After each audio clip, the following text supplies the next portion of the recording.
আরে দূর, ওইসব করোনার টিকা ফিকা ও আমাকে লাগে না।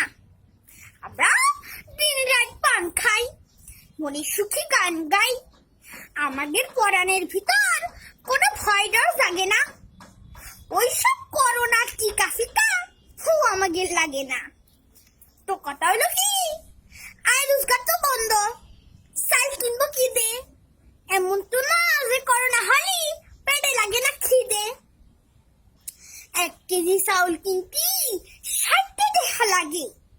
তো বাপু, টিকা খাবো না ভাত খাবো, কোন কামটা আগে?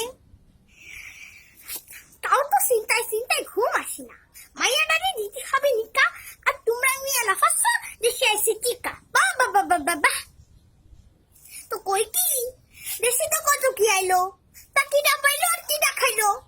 গরিবের জিরি পাইলো, সুবন্ধ ক্লিপ পাইলো, তারপর গঙ্গা তিস্তা নদী আইলো, নরেন্দ্র মোদী আইলো, বিপাশা পশু কি কই বসু আইলো, কোরবানির পশু আইলো, তারপর ওই যে শ্যামরাটা বল খেলে কি যেন মেসি আইলো, জিদান আইলো শাহরুখ খান।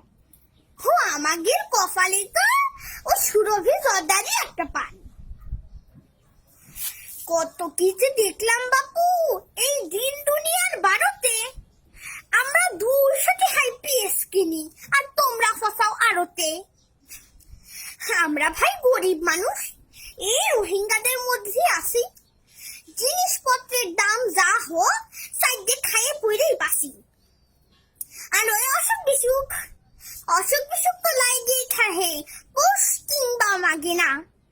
ওইসব করোনার টিকা ফিকা ও আমাকে লাগে না। আরে টিকা তো আমরা বানাই, ওই ইঞ্জেকশন কিনে খাওয়া কি আমাদের মানায়? মিয়া, আর কয়দিন পরে দেখবা পুরন ঢাকা চকে টিকা নিয়ে উড়ে যাচ্ছি কাকসি আর বকে।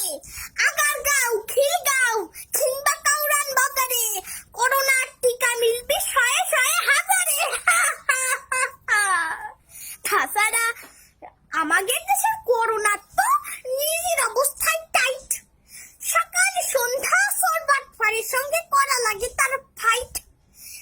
তাছাড়া রাস্তাঘাটে যে ঠাসাঠাসি আর ফেরিঘাটে যে ভিড়, তাতে করোনা বেটকাইয়ে হয়ে গেছে ক্ষীর। আচ্ছা, শয়তান ভালো হয় এরম টিকা কি আছে? এই টিকাটা দেখার জন্য আমার ফরান্ডার মধ্যে নাসি আছে, টিকা আছে। ধন্যবাদ।